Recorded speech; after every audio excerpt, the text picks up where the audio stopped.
നമസ്കാരം, മലയാളി വാർത്തയിലേക്ക് സ്വാഗതം. ഗാസയിൽ സന്നദ്ധ പ്രവർത്തകർക്ക് നേരെയുള്ള ക്രൂരത ഇസ്രയേൽ തുടരുകയാണ്. ഗാസയിലെ ജനങ്ങൾക്ക് ഭക്ഷണം എത്തിക്കുന്ന വേൾഡ് സെൻട്രൽ കിച്ചണിൽ ജോലി ചെയ്യുന്ന 7 പേർ ഇസ്രയേൽ വ്യോമാക്രമണത്തിൽ ചൊവ്വാഴ്ച കൊല്ലപ്പെട്ടിരുന്നു. ഓസ്ട്രേലിയ, പോളണ്ട്, ബ്രിട്ടൻ എന്നീ രാജ്യങ്ങളിലെ പൗരന്മാരും അമേരിക്കയുടെയും കാനഡയും ഇരട്ട പൗരത്വമുള്ളയാളും ഫലസ്തീൻ സ്വദേശികളുമാണ് കൊല്ലപ്പെട്ടത്. കടൽ വഴി വന്ന 100 ടണ്ണിലധികം മാനുഷിക സഹായം ഇറക്കിയ ശേഷം ഡീൽ അൽ ബലാഹിയിലെ വെയർഹൌസിൽ നിന്ന് തിരിച്ചു പോകുമ്പോഴാണ് ആക്രമണം ഉണ്ടാകുന്നത്. വേൾഡ് സെൻട്രൽ കിച്ചണിലെ ലോഗോ പതിപ്പിച്ച വാഹനത്തിന് നേരെയായിരുന്നു ആക്രമണം.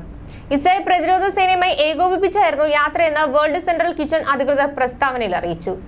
ഇത് വേൾഡ് സെൻട്രൽ കിച്ചണിനെതിരായ ആക്രമണം മാത്രമല്ല, ഭക്ഷണം യുദ്ധായുധമായി ഉപയോഗിക്കുന്ന ഏറ്റവും മോശമായ സാഹചര്യങ്ങളിൽ പ്രവർത്തിക്കുന്ന മാനുഷിക സംഘടനകൾക്ക് നേരെയുള്ള ആക്രമണം കൂടെയാണ്.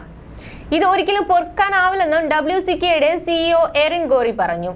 7 WCK പ്രവർത്തകരെ ഇസ്രായേൽ കൊലപ്പെടുത്തിയതിൽ താൻ അതീവ ദുഃഖിതനെന്നും പരിഭ്രാന്തനുമാണെന്ന് അധിനിവേശ ഫലസ്തീൻ പ്രദേശത്തിന്റെ ഹ്യൂമാനിറ്റേറിയൻ കോർഡിനേറ്റർ ജാമി മഗോൾഡ്രിക് പ്രസ്താവനയിൽ പറഞ്ഞു. ഇതൊരു ഒറ്റപ്പെട്ട സംഭവമല്ല. 2023 ഒക്ടോബർ മുതൽ മാർച്ച് 20 വരെ അധിനിവേശ ഫലസ്തീൻ പ്രദേശത്ത് കുറഞ്ഞത് 196 മനുഷ്യസ്നേഹികൾ കൊല്ലപ്പെട്ടു.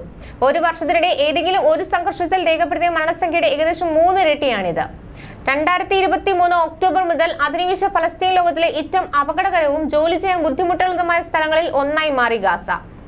ഗാസയിൽ സുരക്ഷിതമായ ഒരു സ്ഥലവും അവശേഷിക്കുന്നില്ല. ഇവിടെ കടുത്ത പ്രയാസങ്ങളും കഷ്ടപ്പാടുകളും നിറഞ്ഞ സമയത്താണ് ഈ ആക്രമണം ഉണ്ടായതെന്ന് ജാമി മഗോൾഡ്രിക് വ്യക്തമാക്കി. ഗാസയിലെ 2.2 ദശലക്ഷം ജനങ്ങൾ കടുത്ത ഭക്ഷ്യക്ഷാമത്തിലൂടെയാണ് കടന്നു പോകുന്നത്. ഇവർക്ക് ആവശ്യമായ ഭക്ഷണം നൽകുകയാണ് WCK എന്നും അദ്ദേഹം കൂട്ടിച്ചേർത്തു. ഈ ദാരുണമായ സംഭവത്തിൽ ഉന്നതതല അന്വേഷണം നടത്തുമെന്ന് ഇസ്രായേൽ സൈന്യം പറഞ്ഞു. ഗാസയിൽ സന്നദ്ധ പ്രവർത്തകർ കൊല്ലപ്പെട്ടതിനെ കുറിച്ച് അന്വേഷിക്കാൻ ബ്രിട്ടീഷ് പ്രധാനമന്ത്രി ഋഷി സുനക് ഇസ്രായേലിനോട് ആവശ്യപ്പെട്ടു. എന്താണ് സംഭവിച്ചതെന്ന് അടിയന്തരമായി അന്വേഷിക്കാൻ ഞങ്ങൾ ഇസ്രായേലിനോട് ആവശ്യപ്പെടുന്നു. വ്യക്തമായും ഉത്തരം നൽകേണ്ട ചോദ്യങ്ങൾ ഇതിലുണ്ടെന്നും ഋഷി സുനക് പറഞ്ഞു. സംഭവം നിഷ്പക്ഷ അന്വേഷണം വേണമെന്ന് അമേരിക്ക ആവശ്യപ്പെട്ടിരിക്കുകയാണ്. പോളിഷ് സന്നദ്ധ പ്രവർത്തകന്റെ മരണത്തിൽ പോളണ്ട് വിദേശകാര്യ മന്ത്രാലയം അനുശോചനം അറിയിച്ചു. ഗാസ മുനമ്പിലെ ഫലസ്തീൻ ജനതയ്ക്ക് സഹായം നൽകുന്ന സന്നദ്ധ പ്രവർത്തകന്റെ കുടുംബത്തിന് ഞങ്ങളുടെ അഗാധമായ അനുശോചനം അറിയിക്കുന്നു. അന്താരാഷ്ട്ര മാനുഷിക നിയമങ്ങളോടുള്ള അവഗണനയും മാനുഷിക തൊഴിലാളികൾ ഉൾപ്പെടെയുള്ള സാധാരണക്കാരെ സംരക്ഷിക്കാത്തതിനെയും പോളണ്ട് എതിർക്കുന്നുവെന്നും മന്ത്രാലയം വ്യക്തമാക്കി. സംഭവത്തിൽ അന്വേഷണം നടത്തണമെന്ന് പോളിഷ് ഡെപ്യൂട്ടി ജസ്റ്റിസ് മന്ത്രി ആർക്കഡിയസ് മിർച്ച പറഞ്ഞു. തീർച്ചയായും ഓരോ മരണവും വിശദീകരിക്കണം. അത്തരം നടപടികൾ ഇവിടെ ആരംഭിക്കണമെന്നും അദ്ദേഹം കൂട്ടിച്ചേർത്തു. സന്നദ്ധ പ്രവർത്തകരെ ഇസ്രായേൽ ലക്ഷ്യമിടുന്നതിനെ ശക്തമായ ഭാഷയിൽ അപലപിക്കുന്നതായി ഹമാസ് പറഞ്ഞു. നിരായുധരായ സിവിലിയന്മാരോട് സന്നദ്ധ പ്രവർത്തകരോടുമുള്ള ഇത്തരം ക്രൂരതകൾ ഇസ്രായേലിലെ വംശഹത്യാ സ്വഭാവത്തിന്റെ തെളിവാണ്. സഹായം നൽകുന്നവരെ ഭയപ്പെടുത്തുക എന്ന ഉദ്ദേശത്തോടെയാണ് ഇത്തരം ആക്രമണങ്ങൾ. ആക്രമണത്തെ അപലപിക്കാനും ഗാസയിലെ ഫലസ്തീൻ ജനതയ്ക്കെതിരായ ഇസ്രായേൽ കുറ്റകൃത്യങ്ങളും ആക്രമണങ്ങളും അവസാനിപ്പിക്കാൻ നടപടിയെടുക്കാനും ഹമാസ് അന്താരാഷ്ട്ര സമൂഹത്തോടും UN രക്ഷാസമിതിയോടും ആവശ്യപ്പെട്ടു. അമേരിക്ക ആസ്ഥാനമായി പ്രവർത്തിക്കുന്ന NGOയാണ് വേൾഡ് സെൻട്രൽ കിച്ചൺ. പ്രകൃതി ദുരന്തങ്ങളിൽ അകപ്പെട്ട ജനതയ്ക്ക് ഭക്ഷണം നൽകുകയാണ് ഇവരുടെ പ്രധാന പ്രവർത്തനം.